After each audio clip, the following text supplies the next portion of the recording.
Hi, my name is Charlie and welcome back to Disabled Daydreamer. Today we are going to be doing another prompt from the Ehlers Danlos Society in honor of HSD Awareness Month and Ehlers Danlos Awareness Month. Today the prompt is a big prompt and one that I've been wanting to talk about for a while, but it's talking about what was your diagnosis journey like in getting diagnosed with either hypermobile spectrum disorder or Ehlers-Danlos syndrome, and I'm going to talk about it. So I was about 23, and I think that's when my health I've had a few points, I think if you're chronically ill, you kind of know what I mean, where I hit a point where it was no longer something I could ignore anymore, and I had like a series of kind of like scary tests, and I was told I actually had rheumatoid arthritis originally. I had a positive RA factor. This is something I continue to follow up on because it's been something that's, and before that, fibromyalgia. And so they've been trying to kind of figure out what's causing all this pain. I was going to physical therapy and stuff long before I was diagnosed with Ehlers-Danlos syndrome. I knew I had this hypermobility component to things. I didn't necessarily know that it was super linked to my health at the time. I was running out of steam working and going to school and working with my body, and it just kind of hit a point. I was seeing a series of doctors. I went to a rheumatologist, which was the first one who kind of noticed that my joints were not within like a typical range of motion. And I know a lot of people always recommend in the Ehlers-Danlos sphere, like go to a rheumatologist. Rheumatologists like don't really specialize in Ehlers-Danlos syndrome. It's more like autoimmune things. And so there might be some things that kind of like coincide, but like generally speaking, that's not their specialty and that's not their prerogative. They might be knowledgeable or be able to like identify or address it with you, but generally speaking, no. Like in my experience, rheumatologists don't really touch Ehlers-Danlos syndrome. They can note the hypermobility, and I was put on a 2-year waiting list for a genetic specialist to get looked at, get seen, and have my genes looked at. And so I was sitting there waiting, and somebody within the local Ehlers-Danlos community posted about another geneticist that they were able to work with, that it wasn't like an insurance thing, like the genetic testing would be like insurance based, but it was like kind of like flat rate fee with correspondence with the doctor, things like that. So we went over things like the Baton score, my scarring, they wanted to know like everything I've had since like birth. And it's like the same thing with like autism. They want to know like how you responded to stimuli, all these things. I have like kind of weird family involvement, so that was kind of difficult to get established at the time. And so I'm seeing a geneticist. They agree that I meet the criteria for the hypermobility type of Ehlers-Danlos syndrome, and that is what I have a tentative diagnosis of, and they run all of my gene testing. Fortunately and unfortunately, there's two things. I did not have any other known subtype of Ehlers-Danlos syndrome that we know about at the current time. Right now, they're studying maybe a genetic component to the hypermobile Ehlers-Danlos syndrome, or multiple types that might be sitting within the Ehlers-Danlos syndrome bubble, if that makes sense. You need to be aware of your type because certain types have more risks in certain aspects than others. Like vascular EDS tends to have like a lower range of life. They tend to have injuries and things like that. But classical EDS has its own type of things that usually follow with it. But each type of Ehlers-Danlos syndrome kind of comes along with its own symptoms, but it all more or less, they have kind of overlapping symptoms, if that makes sense. But I was billed with no other existing subtypes. But what they did find is they found it's on my how do they call it? It's like a sodium chain. It's like a chain of reaction mutation on my SCN9A gene. And a lot of people, like, that's a mouthful, and hopefully I'm advocating for myself correctly, and I'd like to do an entire video on this, but that's linked to several different things. But it's also kind of considered a type of dysautonomia, and so that was also used to help supplement my Ehlers-Danlos diagnosis. And I think I have a diagnosis. It was like, he diagnosed me with very specifically also with like some type of adrenal issue. So it was like an adrenaline issue, which now I'm on several different medications that helps that, thank goodness. I had hypermobile Ehlers-Danlos syndrome, and I had this mutation on my SCN9A gene.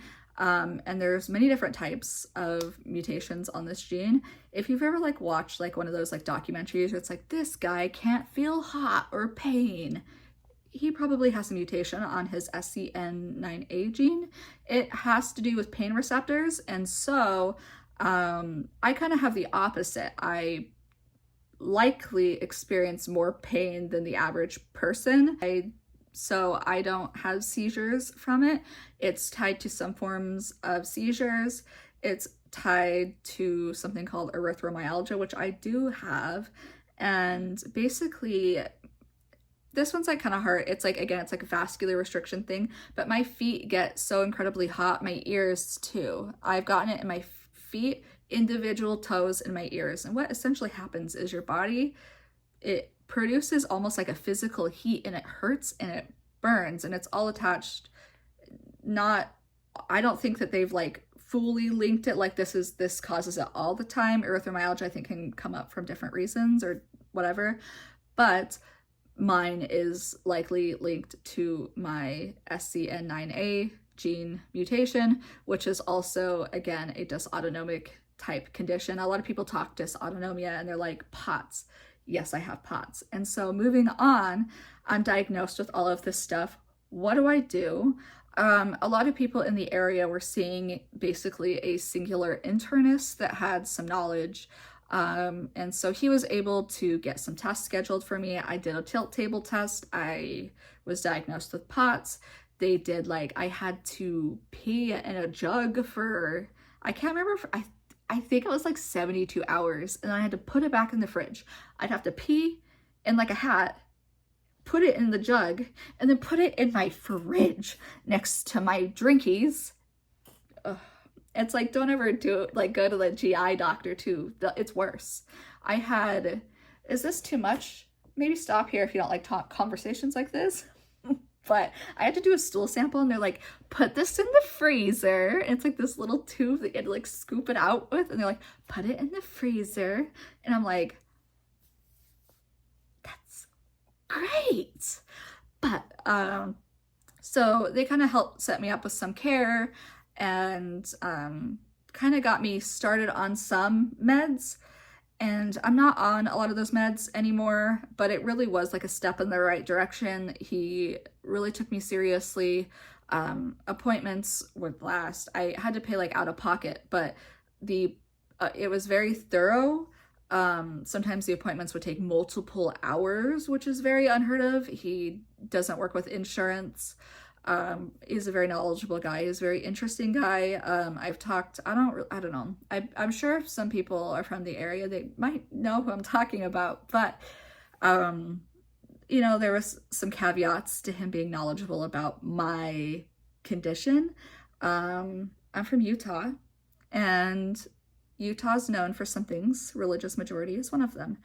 And, again, it's kind of a different situation because it's like, I'm paying you externally from my insurance to be here.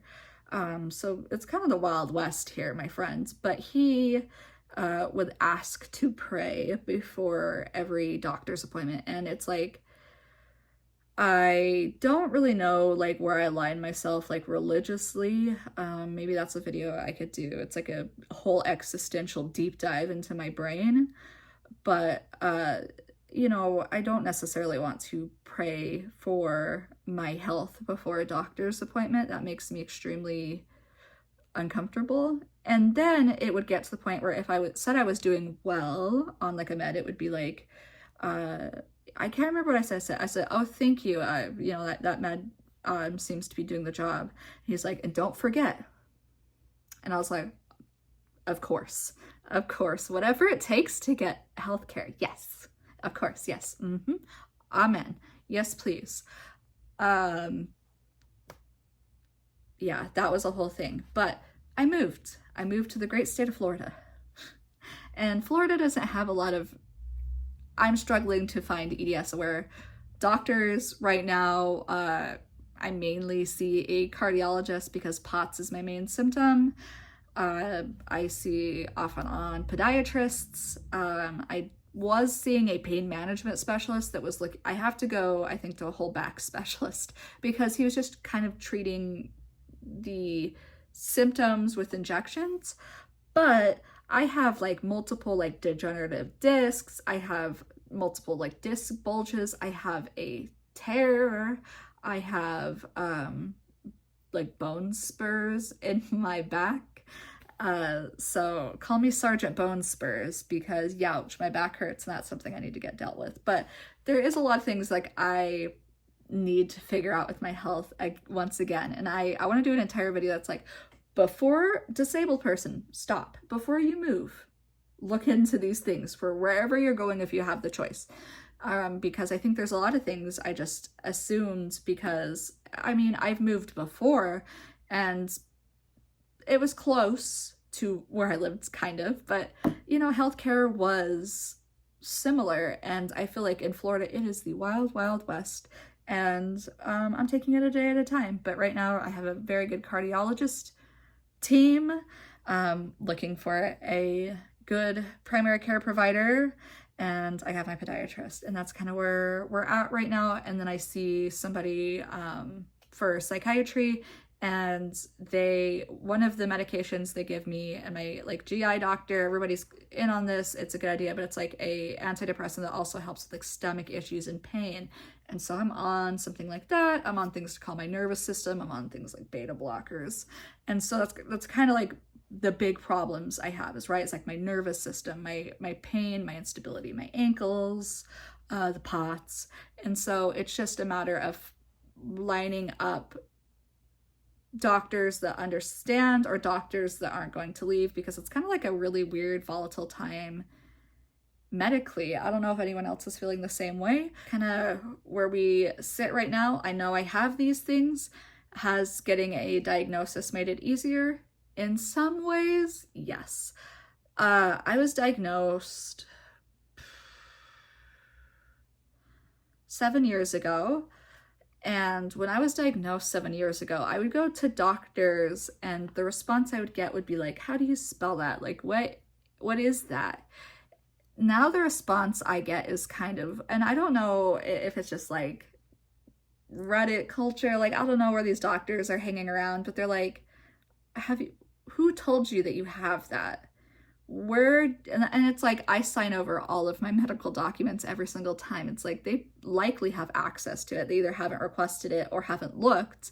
But yeah, I have a formal ehlers-danlos diagnosis, and they know what it is now, and it strikes something negative in their brains. I was hospitalized last year for like 3 days. I had C. diff and shingles. Yeehaw! Again, that's another thing that I'm following up on this year. Rheumatologist. And if you're watching this video, you're probably like, those seem like autoimmune issues. And that's kind of what I think too.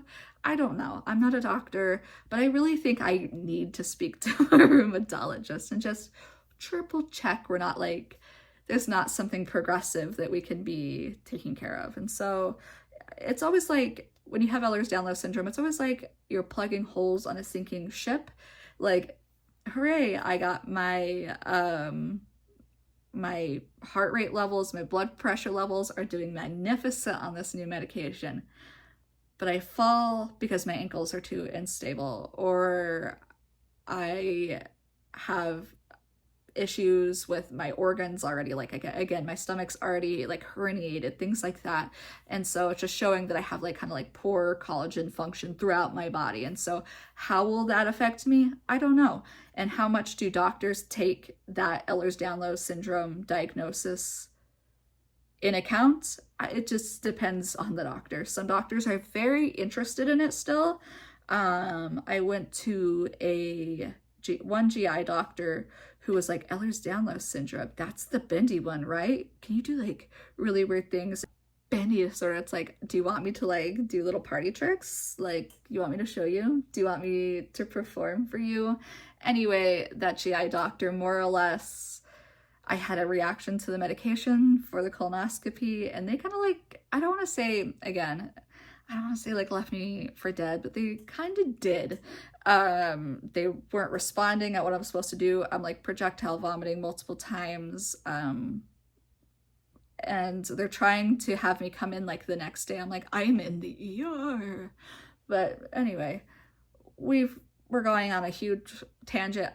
I could talk about different medical stories all day long. I'm trying to keep it to like the most pertinent information. But yes, I was diagnosed when I was 23 years old with hypermobile Ehlers-Danlos syndrome and a mutation on my SCN9A gene.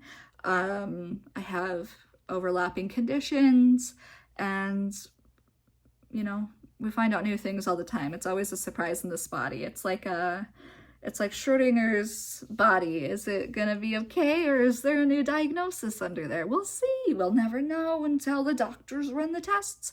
And will they run the tests? Schrodinger's test? We don't know. Maybe. We'll just have to go. Anyway, I'll talk to you guys later. Thank you guys so much for watching day 2. I will see you guys again for day 3.